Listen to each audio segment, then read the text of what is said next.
ഹിമാവർത്തന പുസ്തകം 34. മോശയുടെ മരണം.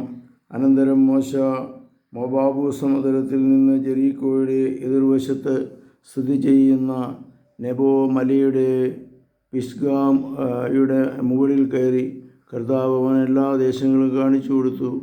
ഗിലാദ് മുതൽ ദാൻ വരെയുള്ള പ്രദേശങ്ങളും നഫ്താലി മുഴുവനും എഫ്രായീമിൻ്റെയും മനാസയുടെയും ദേശങ്ങളും പശ്ചിമ സമുദ്രം വരെയുള്ള യൂദാ പ്രദേശങ്ങളും നെഗേബും ഈന്തൽപ്പനയുടെ പട്ടണമായ ജെറീക്കോ സ്ഥിതി ചെയ്യുന്ന താഴ്വരയുടെ സേവാർ വരെയുള്ള സമതലങ്ങളും.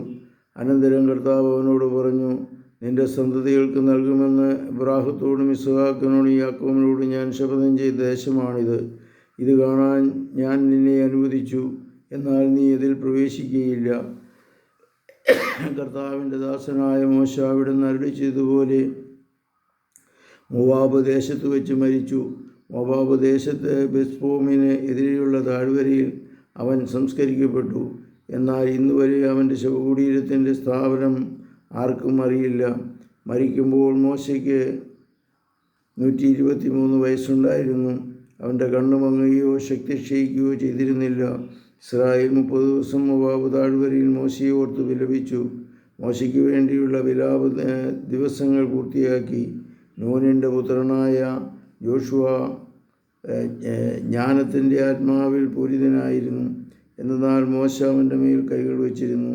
ഇസ്രായേൽ ജനം അവൻ്റെ വാക്ക് കേൾക്കുകയും കർത്താവ് മോശയോട് കൽപ്പിച്ചതുപോലെ പ്രവർത്തിക്കുകയും ചെയ്തു. കർത്താവ് മുഖാമുഖം സംസാരിച്ച മോശയെപ്പോലെ മറ്റൊരു പ്രവാചകൻ പിന്നീട് ഇസ്രായേലിൽ ഉണ്ടായിട്ടില്ല. കർത്താവിനാൽ നിയുക്തനായി ഈജിപ്തിൽ ഫറവോയ്ക്ക് ദാസന്മാർക്കും രാജ്യത്തിന് മുഴുവനും എതിരായി അവൻ പ്രവർത്തിച്ച അടയാളങ്ങളും അത്ഭുതങ്ങളും ഇസ്രായേൽ ജനത്തിൻ്റെ മുമ്പിൽ പ്രകടമാക്കിയ മഹത്വവും ഭയാനകവുമായ പ്രവൃത്തികളും മോശ അതുല്യനാണ്. ഇത്രയുമാണ് ഈ വീഡിയോയിലുള്ളത്. കർത്താവെ, ഞങ്ങളെ അനുഗ്രഹിക്കണേ. മോശയുടെ മരണത്തെക്കുറിച്ച് ചിന്തിക്കുവാൻ അവസരം ലഭിച്ചതിന് നന്ദി പറയുന്നു. പരിശുദ്ധ പരമദിവ്യകാരുണ്യത്തിന് നേരവും ആരാധനയും സ്തുതിയും പുകഴ്ചയുണ്ടായിരിക്കട്ടെ. ശംസിയായിരിക്കും സ്തുതിയായിരിക്കും.